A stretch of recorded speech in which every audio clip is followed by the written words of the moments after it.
చూస్తారు. వస్తాను. వైసీపీ నాయకులు రేగిడి లక్ష్మణరావు గారు, ఇదేదో మీరు లాస్ట్ టైం మీరే మంత్రివర్గంలో చేరేస్తుంటే ఇవాళ మీకు ఇబ్బంది వచ్చింది కాదు కదా, తెలుగుదేశానికి రాష్ట్ర అధికారం వచ్చి రావడానికి కారణం మీరే. వాళ్ళకి కేంద్ర మంత్రి పదవులు తీసుకుంటే మీరు ఆడియన్స్ గ్యాలరీలో కూర్చొని చప్పట్లు కొట్టే పరిస్థితి. వాసుదేవన్ గారు, మీకు అలాగే ప్యానెల్లో ఉన్న పెద్దలకి, డబల్ ఎన్టీవీ వీక్షకులకి, యాజమాన్యానికి హృదయపూర్వక నమస్కారం అండి. ఈ రోజున మంచి ప్రశ్న వేశారు. ఎస్, ఆ రోజున ఖచ్చితంగా కేంద్ర క్యాబినెట్లో వైఎస్ఆర్ పార్టీ యొక్క మరి ఎంపీలు ఉండుంటే ఈ రోజున పరిస్థితి వేరేగా ఉండేది. కానీ అప్పుడున్న పరిస్థితుల్లో వాళ్ళకింత అవసరం కూడా లేదు, ఎందుకంటే భారీ మెజార్టీ వాళ్ళకే ఉంది.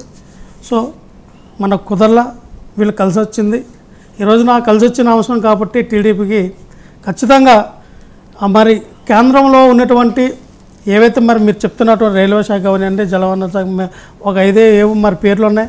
అవన్నిటికన్నా నన్ను అడిగితే స్పెషల్ స్టాటస్ ఖచ్చితంగా వీళ్ళు తీసుకుంటే ఇవన్నీ తీసుకున్నట్టు. ఎందుకంటే చంద్రబాబు నాయుడు గారు చెప్పినట్టు సూపర్ 6 అవనియండి, వాళ్ళు చెప్పినటువంటి మీ సంపద క్రియేట్ చేస్తాం, సంపద సృష్టించి అభివృద్ధి చేస్తాం, సంక్షేమ పథకాలు ఏవైతే వీళ్ళు చెప్పారో సూపర్ 6 అవనియండి, జగన్మోహన్ రెడ్డి గారు ఇచ్చిన దానికన్నా మెరుగు ఎక్కువ ఇస్తామంటే వాటికి నిధులు కావాలంటే ఖచ్చితంగా ఇగో స్పెషల్ స్టాటస్ ఖచ్చితంగా కావాలి. ఎందుకంటే మరి కేంద్ర ప్రభుత్వం నుంచి మనకు అదనంగా 30% నిధులు ఎక్కువ వస్తాయి.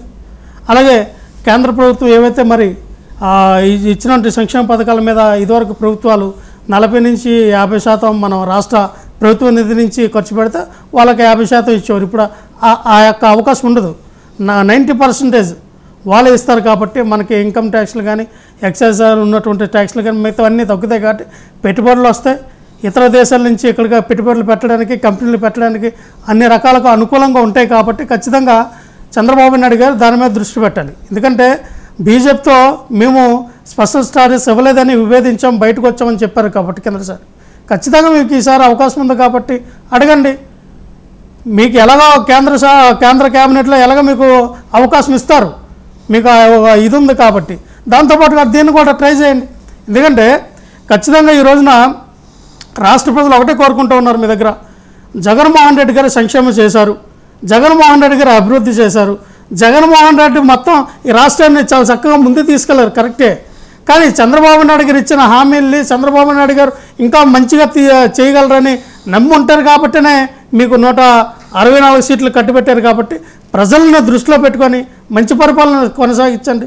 ఈరోజు చూస్తే రాష్ట్రంలో ఎక్కడ చూసినా అల్లర్లు, హింసాత్మకమైన ఘటనలు, ఎక్కడ చూసినా మరి మాజీ మినిస్టర్లు కానీ, మాజీ ఎమ్మెల్యేలు ఇంటికి కానీ వెళ్ళి దాడులు చేయడం, వాళ్ళ ఆస్తులను తగలబెట్టడం, వాళ్ళకి రక్షణ లేకుండా మరి గర్భిణీ స్త్రీలు కూడా లేకుండా చేయడం జరుగుతూ ఉంది. లక్ష్మణరావు గారు, ఇప్పుడు ఇవన్నీ మీరు ఇంతకుముందు చేశారనే కదా, ఇప్పుడు వాళ్ళు 5 ఏళ్ల పాటు చేశారు, వాళ్ళు 10 రోజుల నుంచి చేస్తుంటే కాస్త ఓర్చుకోలేరు మీరు?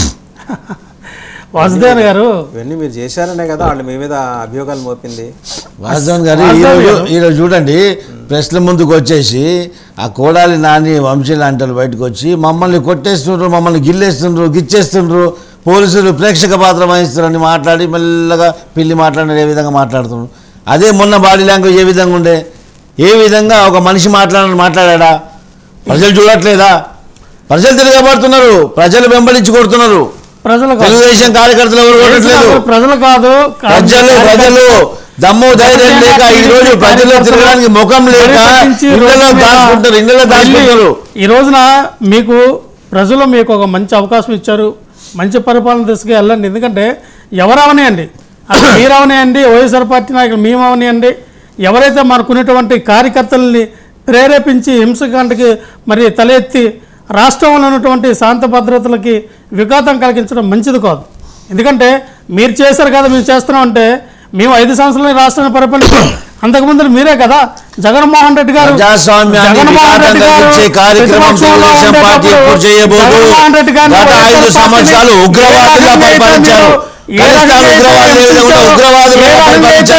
హింస దమనకాండను చూపించారు ఆంధ్రప్రదేశ్ రాష్ట్రంలో. ప్రజలందరూ తెలుసు, మొదలుపెట్టింది మేము కాదు, మీరు. సో ఇక్కడి నుంచి ఆపండి, ఫుల్ స్టాప్ ఉండాలి కదా, కామా కాదు, ఫుల్ స్టాప్ ఉండాలి కదా. రేపు ఈ రోజు మీరు చేశారు, రేపు 2029లో మేము అధికారంలోకి వచ్చిన తర్వాత మీరు చేశారు కదా, 2024లో 2029లో మేము చేస్తామన్నా అది కూడా కరెక్ట్ కాదు. మీరు ఇంకా అధికారం చేసెక్కించుకోవాలా, ప్రమాణ స్వీకారం ఇంకా చేయాల అంటే ముందుగానే ముందుగానే ఫ్రీ హ్యాండ్ ఇచ్చేయడం. సరే ఈ రోజు ఏం చేస్తుందంటే చంద్రబాబు నాయుడు గారు పోలీసు వ్యవస్థకి ఫ్రీ హ్యాండ్ ఇచ్చారు. మా కార్యకర్తలు వాళ్ళు కొడతా ఉంటారు, మీరు చూడండి, ప్రేక్షక పాత్ర వహించండి, ఎక్కడ కూడా మీరు వాళ్ళని సముదాయించకండి, వాళ్ళ మీద ఎటువంటి కేసులు పెట్టకండి, ఏమని ఉంటే మేము చూసుకుంటాం అంటే ఒకటే సార్, చట్టం ఎవరికైనా ఒకటే. నిజంగా ఈ రోజున అది ఆ రాజకీయ నాయకులకు అధికారంలో ఉంటే ఒకలాగా, ప్రతిపక్షంలో ఒకలా ఉండవండి. కోర్టులు కానీ న్యాయాలు కానీ అందరికి ఒకలా ఉంటే రాజ్యాంగబద్ధంగా ఎవరైనా వ్యవహరించాల్సిందే.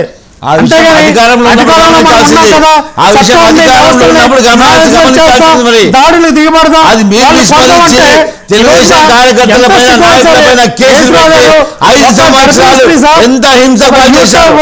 యూట్యూబర్ ఆయన ఏదో కిందసారి మాట్లాడితే వాళ్ళ ఇంటికి వెళ్ళి వాళ్ళ ఆవిడ గర్భిణీ స్త్రీ పాపం దారుణంగా కొట్టారండి.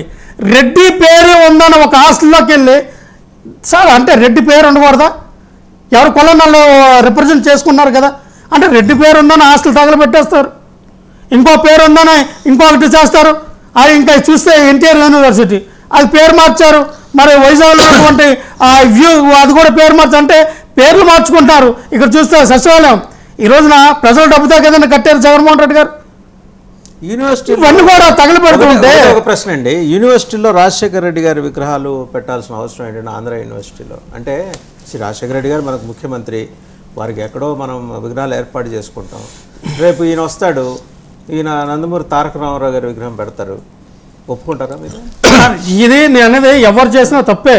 వాస్తవన్ గారు అసలు ఈ సంస్కృతిని తీసుకొచ్చింది ఎవరు?